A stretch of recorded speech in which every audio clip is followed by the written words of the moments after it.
A long time ago in a galaxy far, far away, Star Wars Episode 1 Beginnings. Civil war has engulfed the galaxy. As the evil Galactic Empire tightens its grip on countless star systems, its citizens attempt to survive amongst the ever-expanding struggle. The crew of The Last Ride, Draco, Revan, Rodian mercenary, Vog Drosh, former Trandoshan slaver, the disheveled Bothan doctor, Riskyr Besil, and led by the charming Captain Lan Kai, struggle to survive the muddy waters that are the Outer Rim's underworld. After delivering a shipment of illicit goods to the barren planet Cassadine, our favorite smugglers decide to take advantage of the many opportunities the Shadowport has to offer.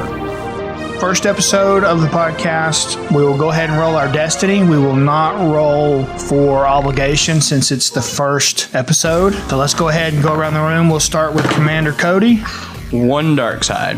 1 dark. Claire? 1 dark. 1 dark. Uh-oh. And Draco? Oh my god. 1 dark. Oh god. So the destiny pool stands at 4. All of them are dark.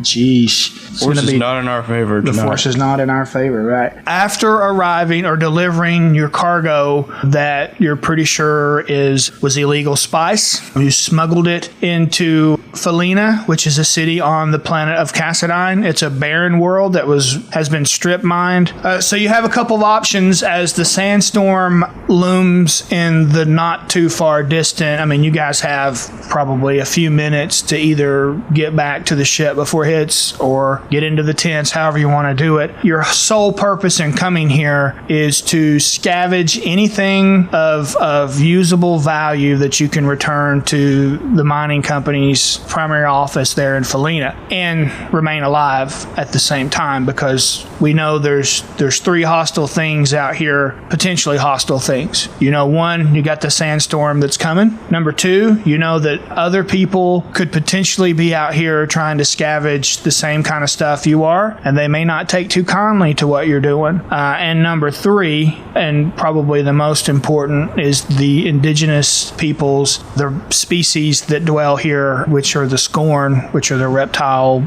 cannibal-looking guys. So you know you've got at least those 3 things, not to mention any other native wildlife that may, have taken up residence in the quarry that wouldn't be too happy with you being here. So you have a few minutes to decide what you want to do, because you can see it and you can feel the wind begin to pick up, blowing anything that's loose around. If you have loose articles of clothing, they're flapping in the wind and the sand. And you guys are wearing face masks though, right? And heat suit, right. suits that we got from the people. But specifically, you guys you bought respirators to protect your face and your eyes. Right. So we'll head back to the ship. There's no sense in staying out in this while it's storm coming. As you guys are, you're hustling, you're moving with purpose towards the ship because you want to be whatever. You can see that wall. Think of a particular movie. I don't know if you guys saw the Fury Road Mad Max movie, but there's the scene where they go into that dust storm. So it's kind of like that. This thing is huge as it barrels your way. As you guys are running and get roughly halfway there, you can hear the engines whine of a couple of starships that are in the process of landing. They fly overhead and you can see their landing gear start to drop out as they hit the ground real quick. You guys could probably make I would say an easy education check. Oh, sweet. This is the first time I've got to use education since, forever. Oh no, I was just surprised to hear that many dice. Shaky. I'm a smart man. He just didn't believe you were that educated. I did not. Because he's met you. You're a learned doctor. Huh. I can read. The best kind. Can you say that about most doctors? Woo! I am a genius. Not only did I get 3 successes and 2 advantages, but I got a triumph. Okay. What about you, Lan? 1 failure. 1 failure.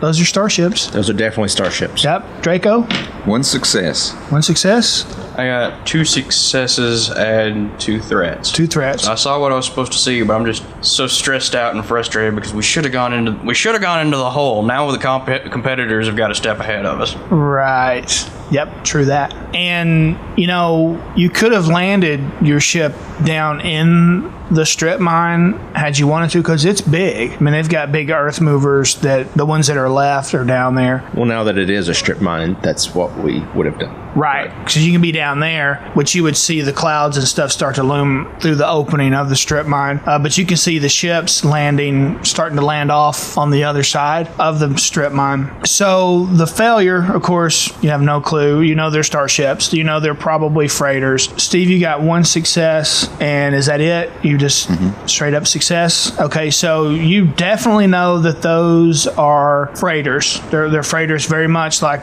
the one that you have, even though you've never seen the design before. Cody, you got 2 successes, so you're not sure, but you think those, aside from being starships and freighters, you also know that the manufacturer of those are Golden Pantheon designs. You know that. Dr. Riskyr, on the other hand, knows that they're Golden Pantheon design ships. They are freighters. They're Reimer class freighters, and they're used for hauling large, bulky cargo. Not like a YT-1300, which is modular. You know, it's got different holds, so you can pack lots of smaller stuff in it. These vessels, the Reimer class, are they carry large, heavy cargo, and it could be, you know, big items can fit in the hold instead of having to break it apart like you would in your ship. And you also know that Golden Pantheon originates out of the corporate sector, and it's a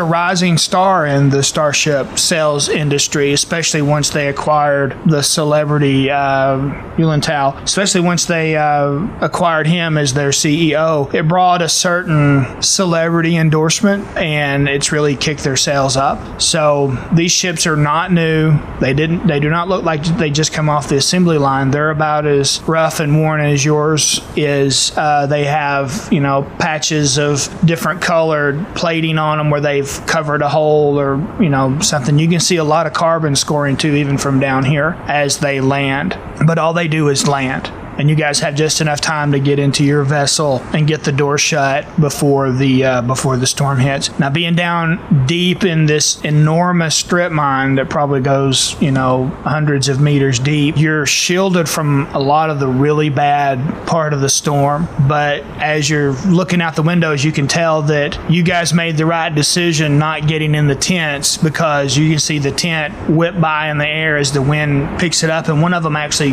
hits the front of the cockpit and hangs on. You're like, oh man, this is going to block our view for most of this storm, but eventually it catches and flies off. I'm going to look over to Lan, and I'm going to hand him or offer him the fusion lantern I found in the tent. At least we got this much out of it before the storm hit. Yeah, I'm afraid there won't be much left after the storm goes through. Undoubtedly.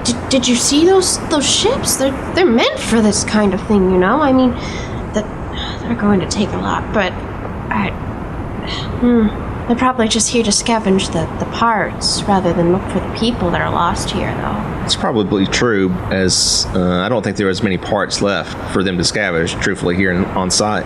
They'll probably go for the more buried machines, the bigger ones meant for flying and, yeah. Well, they're welcome to those. I don't think we can carry them anyway. We have Bob.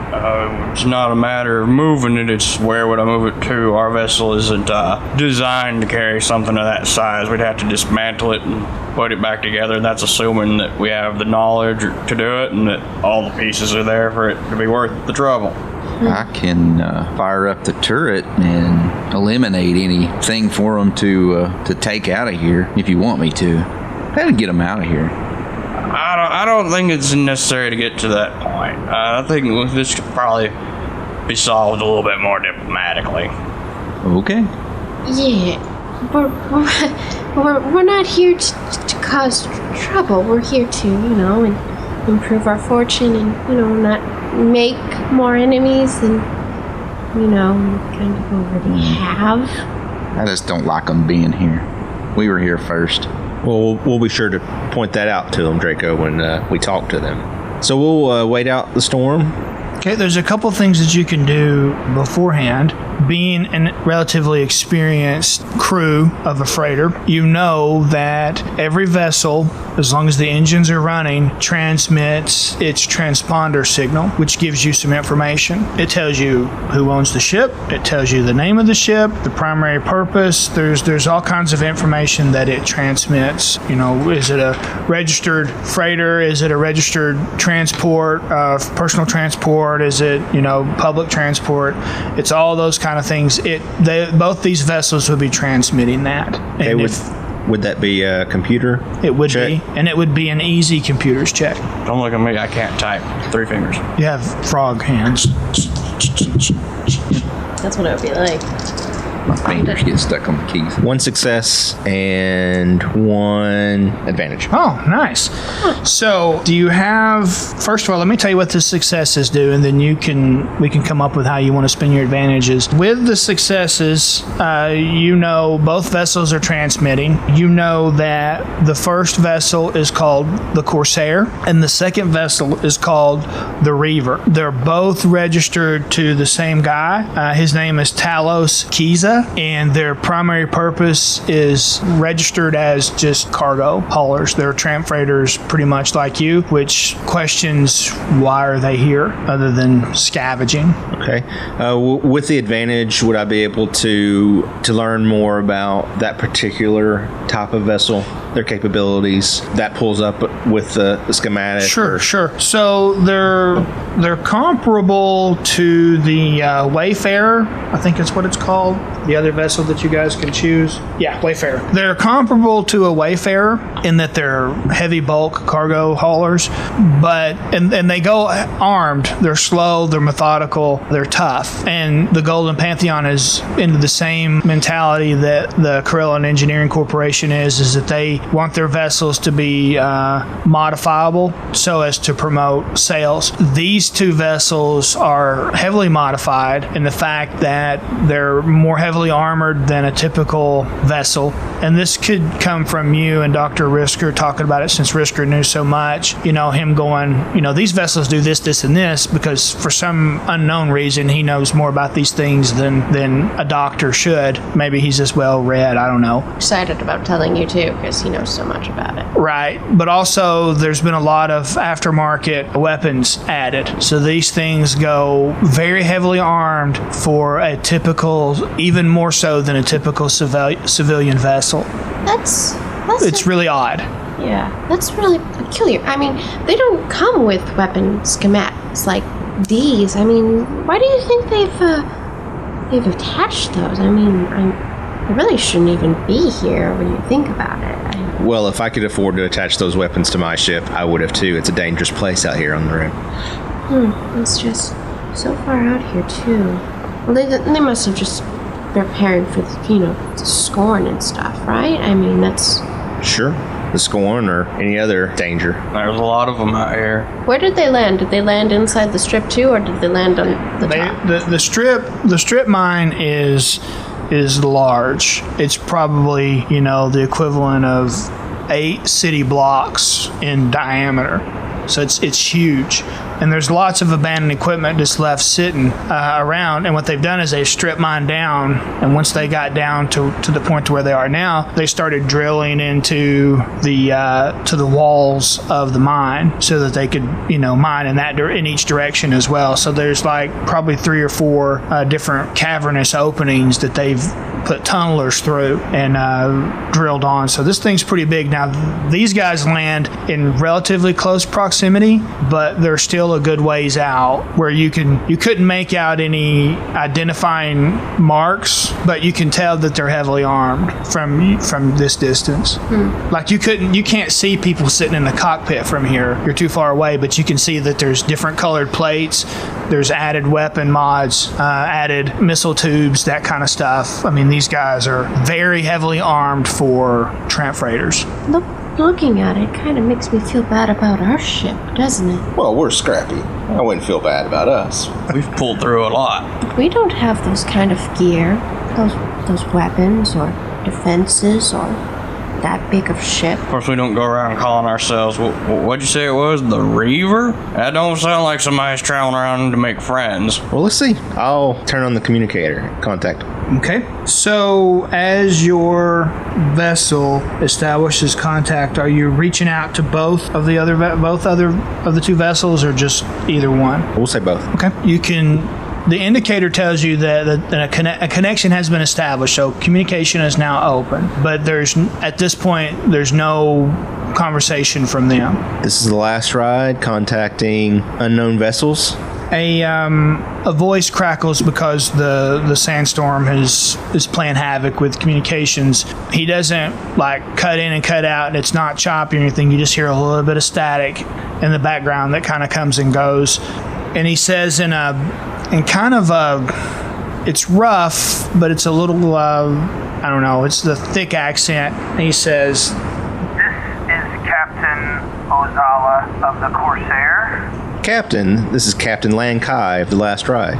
Did the mining company send you to help us? Not to help you, no. We were not aware of anyone else to be here, and hoped we had found a nice prize with a YD-1300 just sitting there, but we now see that it is occupied. That is correct. Are you the owner of that vessel? Do you have documentation showing that you are? Of course. and you immediately are like, that's a weird question. We're gonna get mugged. I can feel it down my spine. We're gonna get mugged. What's the best way to get a new starship other than having your current one stolen? Right, you weren't happy with this starship, remember?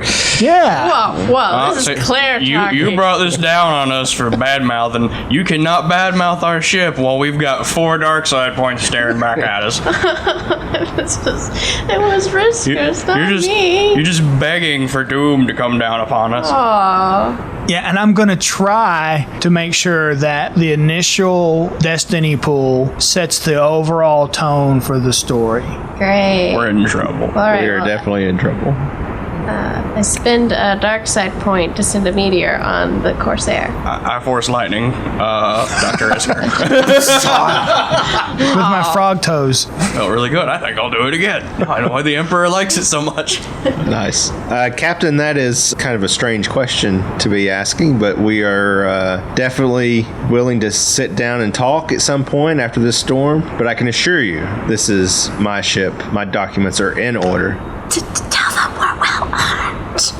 Don't misunderstand me, Captain. We thought the vessel was abandoned like the rest of this junk, and thought it might turn an easy profit. But again, it's occupied, and you are in fact the owner, then there's really nothing to contest. Good to hear. As I said before, we're here on behalf of the mines to check on the miners that were here and to collect any materials that were left behind during the incident that occurred. Oh yes, poor soul who knows what those horrible scorn have done to those people. It's most unfortunate. Does he say it in that tone? He says it just like that. I look at Draco and nudge in the direction of one of the gun ports. Gun wells. Better ride this one out. Once the storm passes, then how about we talk, Captain? Sounds fine. Click. The connection is severed. All right, it's not just me, right? That guy is really creepy. I mean, I don't care for him. he's. No, sir. I don't like him. I know he didn't say anything bad, but look at my fur. It's standing on end. It's just, I certainly didn't like his tone. Do you think we could outrun them if we have to? Can I think if You know for a fact you can outrun them if you had to. Yes. Those things are slow and ponderous. They're built for durability, not speed. That's, of course, assuming, and you've not had a proper mechanic to take a good look at what they've done to the engines, but straight off the showroom floor versus what you've got, you could definitely outrun them. Yes. Quick and out. He's just going to size us up and see if he can take our ship. And Dr. Riskyr points out, and I'm going to take over for Claire for a second, but he's also probably going to say something along the lines of, we could definitely outrun them as long as they don't shoot us out of the sky first. Well, I think as long as we can make it clear that he might be able to shoot the ship down, but he ain't going to be able to get anything, we can make sure that it's certainly not worth his trouble. So if he shoots our ship down, there's not going to be any point in destroying the ship to take it. Right, there wouldn't be anything left. Right, and I know I ain't going down without a fight. How bad is the storm right now? It's bad. It's so bad at this point that visibility is a mere probably 3 meters out from, if you were standing in the cockpit looking out, you can see about 3 meters out from into the storm. And you can see dark shadows passing as, the clouds and stuff and clusters of dust and sand move by. You can't see the other 2 vessels from where you are. They're just not there. Could someone go out into the storm and walk? You could, with the proper athletics checks, you could. It's not going to be easy, I'll tell you now. It'll probably be hard to do that, but it's possible. And that's, of course, assuming that your respirator doesn't get clogged up, which brings another concern to your mind, that hopefully our ship's intakes and all that stuff's not clogged up, because I would imagine that would be a major concern of absolutely living in a desert environment. Sand gets everywhere. It's what it does. Right. Awful. In between your toes and your... How close are Star we? Wars knows a lot about sand. They talk about it all the time. Who does? Star Wars. Oh, yeah. How close are we to one of the Earth movers that we saw when we... Well, obviously you can't see one from where you're standing or from the cockpit or from any viewport that you would have, but there's probably one maybe 20 meters out. And if we just wait for the storm to clear out, we know that there's definitely at least one digger in each of these holes, because it made these holes and they didn't take it with them when they ran. Right. And there's some assumptions there, assuming that, when the mining company officially pulled out the major operations, they didn't take that stuff with them, or somebody else hasn't already scavenged them. They could be in there, but then again, there's a possibility they could not be. Or there could just be one that dug all the holes. So unless you guys are going to do something prior to the storm's end, I'm going to move on. I'm going to check on the air filter. With the sand being as tough as it is, it's probably a good idea to check on that. I would imagine that it has like a status bar, like lights with green that fade, and they have like different lights that light up, with green being, optimal, fading to a greenish yellow, into a yellow, into an orange, and then into red. And then the top one would be like a flashing red, which means they're not working at all. You're probably in the yellow to the yellow transition into orange. So they're in rough shape, but they're holding. They're okay for now. Okay. And of course, you guys can, hear the sand sliding across the surface of the vessel, that kind of stuff. I imagine the way I see the scene ending is the wipe, and then all's clear, and you guys are looking out and you can see the way the wind was blowing. It's almost like sand dune or snow dunes or sand dunes where everything's built up, wherever it's been barricaded against. When you open the ramp, assuming that you do, you can see it's heaped up.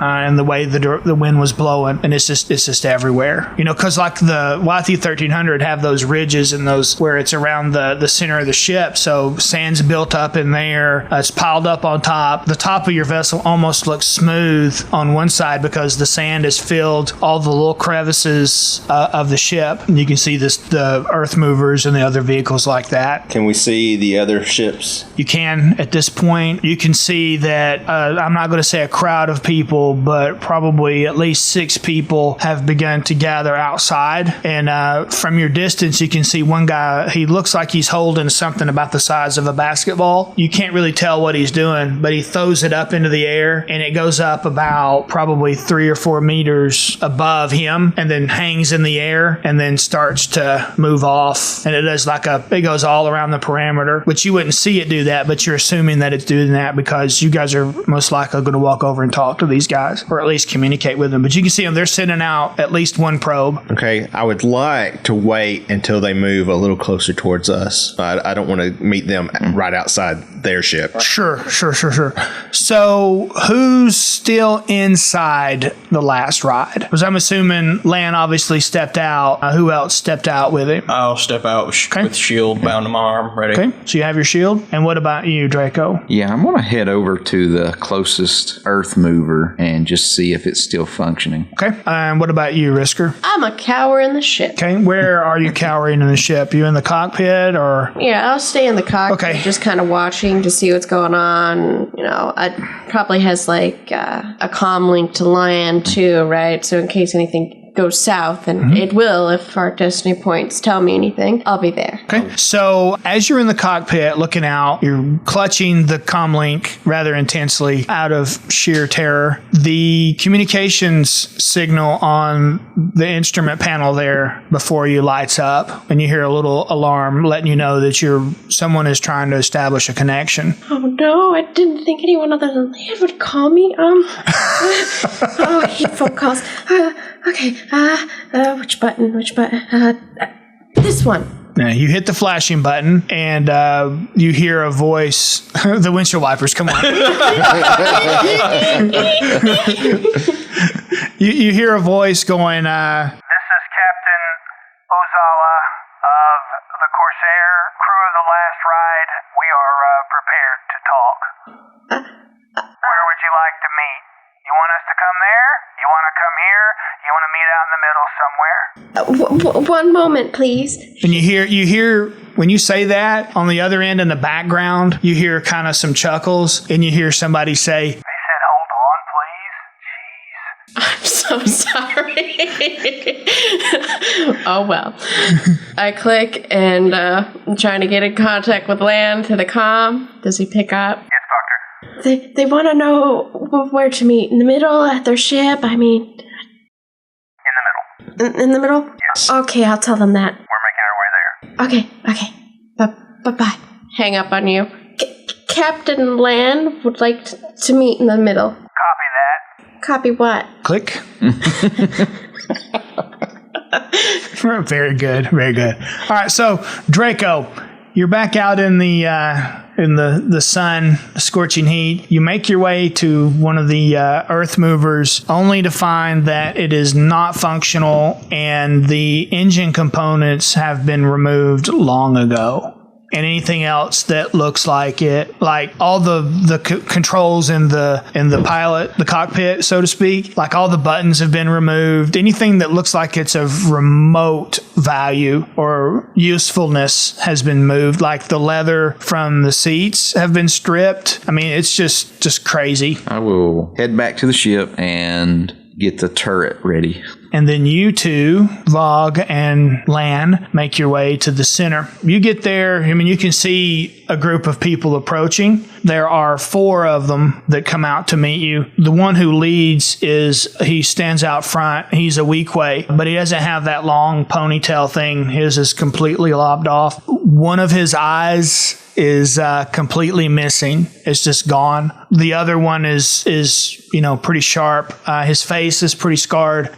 Looks like he's lived about the same kind of life that Vog and Draco have lived. A very rough life. The other group with him, or the rest of the folks with him, a couple of humans and another Weequay. No, sorry, a Gran, which are the guys with the 3 eye stalks. The big, they have cow mouths, and they've got the 3 eye stalks that come out. One of those walks with him. These guys carry heavy blaster pistols and holsters. The Gran has a really big, looks like a vibro combat knife kind of thing, like a Bowie knife tucked into a sheath on his boot that you can see. And the 2 humans are carrying blaster rifles, and they're wearing garb similar to what you're wearing, the loose roby kind of stuff that absorbs the heat and disperses it. And they have respirators, but they're not on because for some reason after a massive sandstorm like this, the air is just dead. There's no movement in the air at all. But you can see sweat beading off of them, their faces and stuff, just like you guys have, because even though you're wearing the suits, it's not going to stop your face or your hands, anything exposed from sweating as you walk up. And you guys kind of meet roughly about the same time.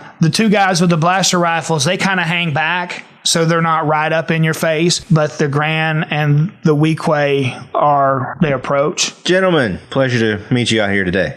Sirs, I am Captain Ozala. This is the Weequay speaking. Captain Lan Kai. And this is Elko of the Reaver. And when the other captain speaks, his voice is real deep and very intimidating almost, because it booms when he speaks. And he looks at you with his three eyes and says, well met. So it seems that we're both here on behalf of the mining corporation to recover their equipment. Okay. Honestly, there's nothing here that I can see that really interests us at this time. We're not equipped to haul out these big metal earth movers and such, so you're more than welcome to it. He looks deep in thought as he digests what you're saying, and you can tell he's really contemplating his next move as well as his next sentence very carefully. And he finally speaks, and he kind of glances at the Gran with his good eye as he turns back to you and says, "And have you scouted already?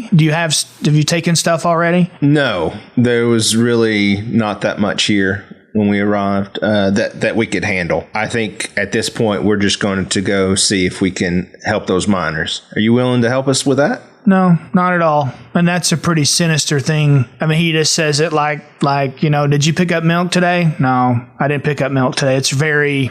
Couldn't care less. Right. Which is another concern. Another red flag goes up in your mind, I guess. Well, there's many that have gone up so far. So I'm just trying to... a series of red flags. Well, that's certainly your prerogative. Is there anything that we can help you with? Again, he's thinking for his next move and what he's going to say next. And it's like, no, sir, I think we're okay. So you're giving up all rights to this particular site? Sure. Not really anything here for us. We'll just go on our way and leave you to do whatever you need to do. Okay.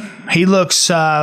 instead of being sinister and ominous and intimidating or anything, the look on his face is just one of confusion, like he's trying to figure out what angle. Why would you just give up stuff? Is what he's thinking. He's like, as he shakes his head, no. He's like, you guys aren't scavengers. No.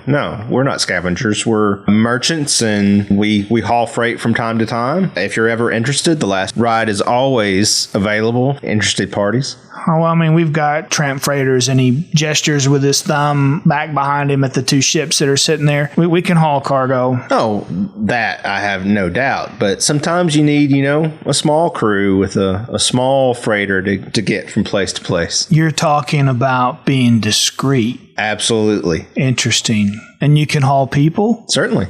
Interesting. We're not slavers. And he looks at the Trandoshan like he's letting you know up front he's not a slaver. He knows the reputations of Trandoshans is probably more...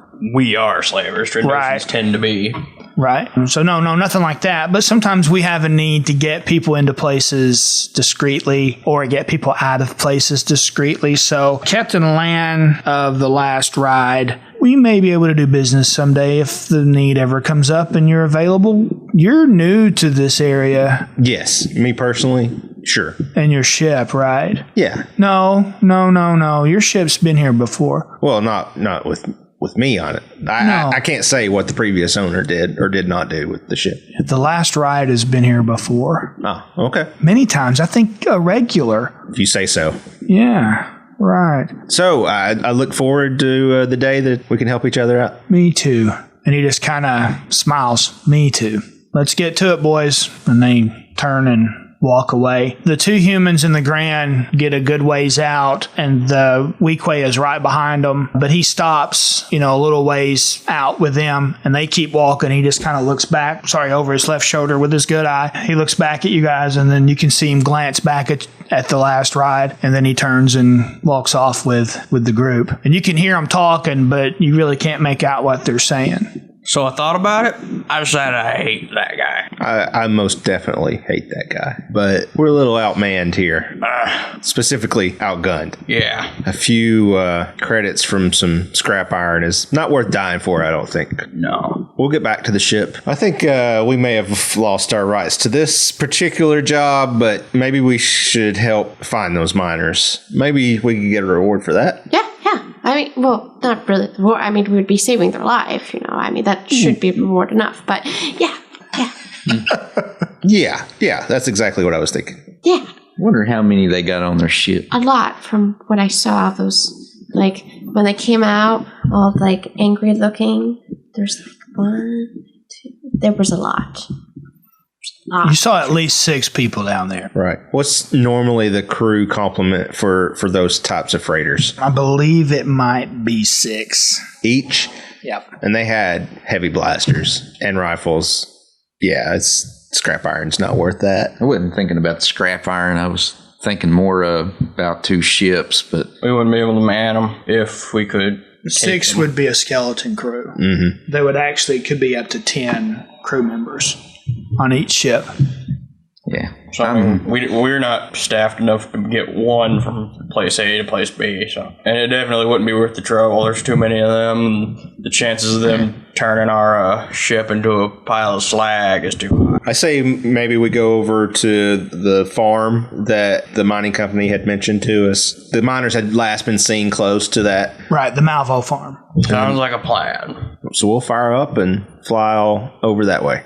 Okay, so as you launch, you can take the scenic route if you wish and get a good flyover of those 2 ships just so you can get a better look at them. Probably half of their armament are ion cannons, which is another weird thing because those guys look like they would be people that would just want to just destroy anything that crossed their paths. No, I disagree. That makes perfect sense, I think. Right. Because they don't want to blow our ship up. They want to neutralize it so they can come in, kill us, and then have the ship for scrap. Or whatever they want to do. Why search for scrap when you can make it? Yeah, I definitely hate those guys. I'm so uncomfortable. I just keep looking over and Tim's smile keeps getting bigger, like, it's just, Nice. It's true, you do seem to be enjoying this. I am enjoying it. I'm having too fun. much. I'm like kind of nervous. I don't know. There's just I think the something. entire crew's nervous because there's only so many of us. Yeah, Not nervous. I'm just not good at math. Well, I could kill 4. as you fly and approach the other farm, there's and they call it a river, but it's not a river at all. It's more like a mix of silt and sand and water. And so it looks more like a quicksand river. And in certain places, there's not like a massive amounts of standing water anywhere, and if you were down there walking, there might be some depressions in the river where the water happens to seep up, but those would be rare. So as you guys approach and get within so many kilometers of the Malvo farm, you can see that it is it's a pretty massive farm. It's pretty large. There are lots of rows upon rows of cactus fields. I mean, it just stands out. You can see it. And the compound is entirely walled in. And there's a makeshift landing area outside the compound walls. It's like there's like a couple of sheds out there and then a smoothed out circular patch of sand and dirt that's been hardened for long-term use. And you guys can sit down there, sit your ship down there, set it down. All right, we'll land there, and then everybody want to go? Yes. Draco? Is this an active farm or is this It is active. Okay, so I'm going. Okay. So everybody's going, right? Yeah. Okay. correct. So you can shut the ship up, lock it down, and start walking towards the farm. When you guys get so far, roughly halfway between the landing pad and the front gate, you get a little greeting party. It's like the local inhabitants of the farm come out. They're armed, but they're not armed like Those other those other guys, right? They do have a blaster rifles and blaster pistols, but not heavy stuff. About how many of them are we looking at? You only got like 3 people. One's an older man, and then the other 2 are like young guys. One of the young guys has a strong resemblance to the older guy, but the other gentleman does not. So it could be a brother or a son, most likely a son, given the fact that he's so much older. The older guy comes out, he holds his right hand up, palm out, like he's almost waving, and good morning. I wave back. I wave back. Hello there, Captain Lan Kai of the last ride. He shakes his head in acknowledgement, not that he knows you, but he's recognizing what you're saying. Yeah. Good morning. Can I help you guys? Having trouble with your ship? Oh, no. Oh, okay. Nothing like that. We're actually here on behalf of the mining company. Of course, you know of the incident that happened at the mine. Yeah, those Scorn they're causing havoc everywhere. We were hoping that you might have some information maybe on the miners that were taken. I believe they were seen close to the farm here. We're just trying to find out what happened. Okay. You guys come on in. And he's kind of discreetly, he tries to size you guys up to see if he can tell what kind of threat, if at all, you guys would be. But Lan's demeanor is kind of not off-putting, but it has almost a calming, trusting effect on him. So he's like, let's get out of the heat. Come on in. As he starts to turn, the gentleman to his left that doesn't bear any resemblance to him puts his hand up on the guy's shoulder and leans in and whispers something to him. And he's like, I think it'll be all right. I saw these guys in town the other day. Come on in. Let's get out of the heat. It sounds like a plan to me. So you guys go in. Again, the farm is pretty large. When you go through the main gates, you can see that there's a couple of watchtowers on either side of the gate. And there's some guys up there with rifles that are looking out across the landscape. And you can see set at certain points all around the perimeter on the wall, there are different watchtowers that are covered to keep people out of the heat. The gates are massive, and there's there's a path that comes in. It's packed down dirt or sand, probably sand. And then a couple of paths veer off from it. And you can see that there are 4 round domed buildings. They're like basically sand igloos is what you would think of when you see them. And out of the top center, they have antenna and things like that, communications things that come up. And in the back, there's another larger building that is, it looks like the buildings you see on the farms that are kind of like I don't know how to describe them. They're not domed, but they're round shaped. Spherical? Not spherical, like a can of ham. You know what I'm saying? Like Teardrop. Cylindrical? Yeah, cylindrical, like it's, the people put hay in them. Yeah. Silo. But off to the right, the majority of the complex is a ginormous field of cacti. They're one cacti, but it comes in it has the stalks that grow up, like you see in the desert, that stick straight up. And then coming out of the base of it, it does like a cacti ground covering. So it's almost like vines. It all spreads out on the ground. And they've got little paths that weave through here. And they've got all these hoses and like water processors that are plugged into the cacti down near the base. You've seen these things in town. Yeah, they pump water into the cactus. They put water into the cacti, right? As told by our doctor. Who is smart.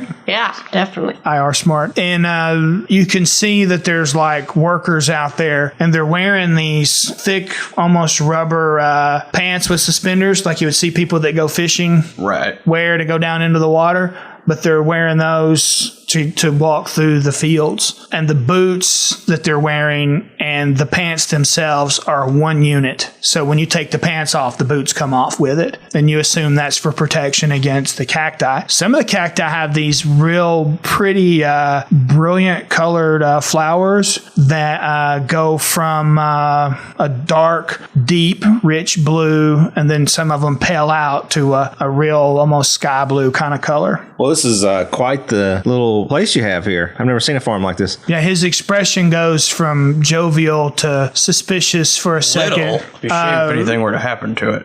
Well, that's a concern. It's out of character. Right, that would be a concern, and that's obviously what he's thinking. It's like, whoa, wait a minute. Well, I see that expression on his face. And, right. I don't mean to offend. I grew up on Coruscant. Things were much larger there. It's just what I'm used to. I did not mean to offend at all. I was actually impressed with how it looks, and it seems very efficient. I appreciate that. I didn't mean any offense by the look on my face. I apologize. There's just something about the way this guy talks that you can't help but want to hear him speak. You've met people like that in real life and in games. whatever this guy's selling, you would feel like you'd be willing to buy it, and you don't even know what it is. He's very charismatic. He seems to be very well spoken, if not a little suspicious. And he goes, I apologize. You just have to understand that we're having some trouble with a guy who he kind of rolls his eyes and says, as cliche as it is, living in a place like this, we've got a guy who wants to buy the farm. And I don't want to sell it, so I'm dealing with that, and then still trying to maintain survivability out here. So I kind of motioned to one of the guard towers as we're walking by. Is that mostly scorn you get out here, or is there like the scavengers for going heading to the mine giving you trouble? Or? No, not those. Not any of those kind of guys. It's a group of individuals who are buying all the farms like this that run along the river. There's 3 other ones. We're the Pale Rider. I get it now. Exactly. So there's 3 other farms that run up the river here, and this guy from another town is trying to buy them all up. Why is he trying to monopolize it? I mean... Well, he points at the cacti and says it's the cacti he wants. I mean, if you haven't looked around since you've been here, there's no overabundance of water, which begs another question as to why would people live on a planet where there's not a whole lot of water. But you get me started. Right. Miners came here. Their family stayed, and this has been a mining planet for a long time. And, well, to be honest, most of them can't afford to just up and move away, especially when you've lived here for, generations. You're not just going to up and move. So my family owned this farm, and when the Senate was disbanded, I came back home and picked up operations, and that's where I've been ever since. Our biggest problem is trying to get that guy to stop destroying my equipment and stop trying to sabotage and smearing my name through the sand. Wait, he's destroying your equipment? And well, yeah, I mean, we have sensor outposts that are set up around the perimeter, a couple of kilometers out from here. So it would give us warning of approaching Scorn and that kind of stuff, and they keep getting destroyed. I'm not sure if it's Scorn or them, but can't you get a hold of any local authority to put it? Tyr? You're talking about Tyr and Felina, right? The Duros, he's the governor. That's the only authority around here. And right. I have to apologize if that's who you're leaning on for support. Well, this is a shadow port for the most part. I mean, the Empire has no desire or jurisdiction here. They have jurisdiction, but why would they exercise it over this place? So the best thing you can do is hire mercenaries to take care of your problems, or try to outsmart whatever enemies you have, which is currently what I'm trying to do, outtalk them. But it's easier said than done sometimes, and they've not been super aggressive. But I'm afraid the day's going to come when they're going to try to take the compound. I think if the cacti weren't so valuable, that they would probably just wipe us out. If they wanted something other than our crops, then that's what they would do. They already have 3 farms. I don't understand why they would want yours too. Well, it's not for the water, I can tell you that. What is it for? Well, it's for the flowers. What's so special? I mean, they're beautiful, but sure, right. But when they bloom and they're at their richest state, apparently, which is the dark blue. No, I'm lying to you. When they ripen, I'm colorblind, so it doesn't matter. Oh well, they're blue, and they start out dark blue, and as they age, as the blooms age, they turn into this sky blue color. Right at that point, you can pick them. They can be processed by some idiot or genius, whatever you want to call it, has found a way to process those petals and turn them into a spice. Well, I can understand what their interest is there. Have you been able to repair the sensors that were destroyed? I send some guys out, and we have to go out every couple of days and repair them. And it's only been going on for a couple of weeks, so it's not like it's turned to the point to where I've been hiring mercenaries to do my fighting for me. But, it's me, my wife, and I probably shouldn't even be really giving a whole lot of intel about what's going on here. But you seem like, as weird as it might be, you seem like pretty good people that I could trust to an extent. So we have hired guards. We have security here. My son-in-law covers security. He oversees that, repairing those things. And the last guy who went out, we had a crew go out. We were attacked by a small scouting party of Scorn, and our mechanic, he got banged up pretty good. He's in the infirmary now. I can help. How would you help? Well, I'm... And he looks, his eyes kind of wide, and he's like, how the heck would you help? Well, I can eat him.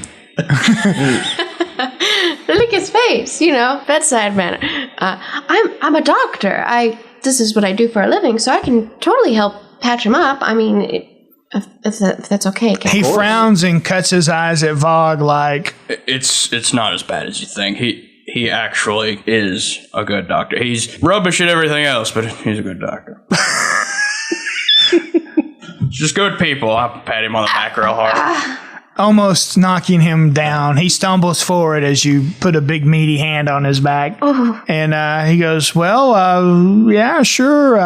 Come this way and we'll talk to everybody. Great. So are you saying you guys are willing to help? Look, we're not mercenaries, okay? We tend to transport things, but we're willing to help out. Of course, we need to be compensated for our time. I can probably compensate as best that I can. I just want you to know right up front that this isn't like a spice farm or anything.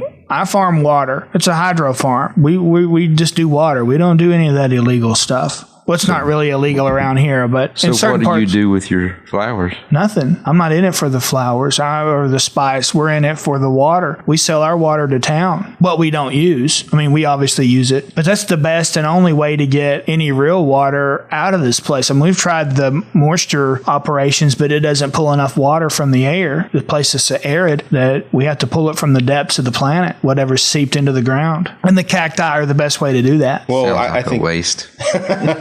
Sounds like a waste. I mean, well, what are we supposed to do? Sell your flowers. And no, those guys don't want the flowers so much as they want the crop. They want the whole thing. Just an idea. So we're certainly willing to help out where we can. We're always looking for a job. What really is it that you need? I don't know. I've tried talking to the guy, and he insists on taking the farm. So I'm not really sure. I mean, I know it's not ideal, especially for someone of your background, but is there any consideration to just making some kind of trade agreement to like give him because the flowers are the only thing he really wants. I mean, he wants the cactus because they produce it, but yeah, I tried that, but I think his idea is, why would I take half of the profits when I can take all of the profits? He can use the flowers to make a spice, and then he can sell the water to supplement what he's not making off the spice. It's just a vicious cycle. And Tyr, he's not a great guy. He's a worthless drunk. That's probably more accurate, but he's feared in town because of his lackeys and what he's willing to do, but he's not law enforcement. He don't care, He's going to get the water either way, whether it comes from me or it comes from Donovan. It doesn't matter. It's foolish. If the man has the only water supply around here, then he can charge whatever he wants. You would think he would care that he'd be price gouged unnecessarily. Right, but a drunken fool doesn't care about his credits, how much he wastes. No, as long as he's getting what he needs, I guess he's all right. So, well, we will continue this conversation next time on episode 2. Yay!